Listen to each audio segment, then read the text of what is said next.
बाद जब हम आगे बढ़ते हैं तो लेव्य व्यवस्था उसका 12 अध्याय और 1 से 5 वचन जब आप पढ़ें तो वहां पर भी एक ऐसी बात बताई गई है जिसके ऊपर आज जो जो फेमिनिस्ट हैं या जो महिलावादी लोग जो है वो परमेश्वर के ऊपर बहुत गलत गलत इल्जाम लगाते हैं लेव्य व्यवस्था 12 अध्याय 1 से 5 के कारण। और परमेश्वर ने इस बात को कहा था कि यदि कोई गर्भवती स्त्री बेटे को जन्म दे तो वो 7 दिन तक अशुद्ध रहेगी, और उसके बाद जब वो 7 दिन तक अशुद्ध रह ले उसके बाद वो 33 दिन तक अशुद्ध रहेगी, यानी कुल मिला के 40 दिन तक वो अशुद्ध रहेगी। परमेश्वर ने कहा था यदि कोई गर्भवती स्त्री जो है जब वो बेटी को जन्म दे तो वो 14 दिनों तक अशुद्ध रहेगी और उसके बाद वो 66 दिनों तक अशुद्ध रहेगी, यानी टोटल 80 दिनों तक वो अशुद्ध रहेगी। तो जब बेटा पैदा हो तो 7 दिनों तक, और जब बेटी पैदा हो तो 14 दिनों तक वो अशुद्ध रहेगी। तो इस बात को परमेश्वर ने कहा था। और जो फेमिनिस्ट हैं वो कहते हैं कि परमेश्वर जो है वो महिलाओं के साथ भेदभाव करता है, पुरुषों को ऊंचा स्थान देता है, महिलाओं को नीचा स्थान देता है, लेकिन ऐसा कुछ भी नहीं है। जब मैं बाइबल सेमिनरी के अंदर पढ़ रहा था तो हमारे जो प्रिंसिपल थे उन्होंने भी इसी बात को बोला कि परमेश्वर जो है वो न्यायी परमेश्वर नहीं है, उनका टॉपिक था। और हमने पूछा कैसे, तो उन्होंने कहा कि परमेश्वर पक्षपात करता है, पुरुष को ऊंचा दर्जा देता है, स्त्री को नीचा दर्जा देता है, क्योंकि पुरुष पैदा हो रहा है तो 7 दिन और अगर लड़की पैदा हो रही है तो 14 दिन। तो हमारे जो प्रिंसिपल साहब थे बाइबल सेमिनरी के, उनको भी ये वचन जो था वो समझ में नहीं आया, जिसको आज आधुनिक समय की जो मेडिकल साइंस है वो आकर के समझाती है कि क्यों सर्वशक्तिमान परमेश्वर ने ये नियम गर्भवती महिलाओं के लिए बना करके दिया। परमेश्वर किसी के साथ भी पक्षपात नहीं करता। ऐसा कोई भी जन परमेश्वर पे आरोप कभी भी नहीं लगा पाएगा कि परमेश्वर ने मेरे साथ पक्षपात कर दिया है।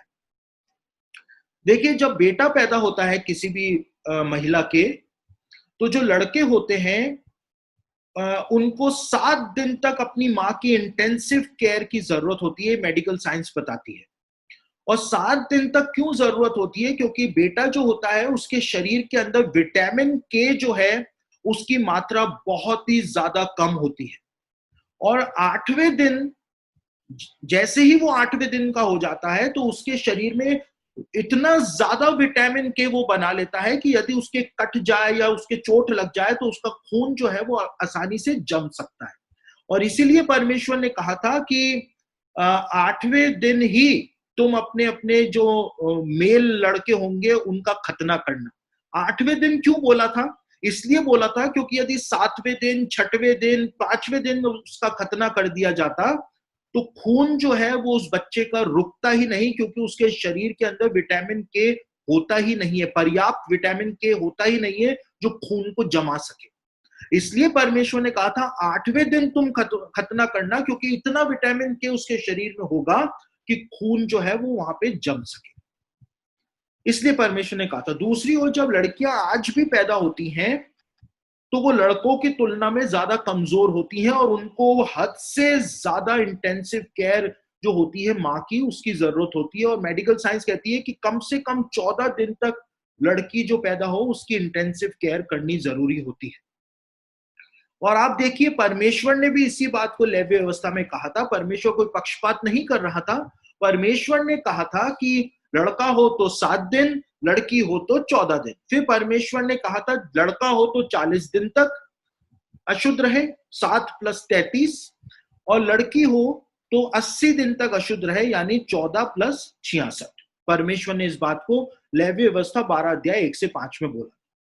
और जो मेडिकल साइंटिस्ट हैं वो इस बात को बताते हैं, और जो गायनेकोलॉजिस्ट हैं वो भी इस बात को बताते हैं कि एक स्त्री जब बच्चे को जन्म दे देती है तो उसका जो यूट्रस होता है, उसका जो गर्भाशय होता है, उसको वापस अपनी जगह पर लौटने के लिए 40 से 80 दिनों का समय जो है वो लगता है।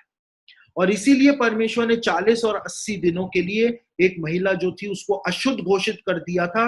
उसको घर में रहने की सलाह जो थी, बेड रेस्ट करने की सलाह जो थी, वो परमेश्वर ने प्रदान करी। तो बाइबल की बातें अपने अंदर एक बहुत भेद समेटे हुई हैं, लेकिन हम अपनी संकीर्ण मानसिकता से जब बाइबल को समझने की कोशिश करते हैं तो हम बाइबल को तब कभी भी नहीं समझ सकते। यदि हम इस बात को लेकर के चले कि परमेश्वर ने कोई ना कोई तो गलती करी होगी बाइबल में, तो हम बाइबल को कभी नहीं समझ पाएंगे, कभी भी नहीं समझ पाएंगे। यदि हम परमेश्वर को के वचन को समझने की कोशिश करेंगे कि हम परमेश्वर के वचन को जान पाए, जब हमारे अंदर ऐसी लालसा होगी, जब हम अपने आप को परमेश्वर के सामने नम्र और दीन बनाएंगे, तब परमेश्वर अपने वचन का प्रकाशन जो है वो हमारे ऊपर प्रकट कर देगा, हमारे ऊपर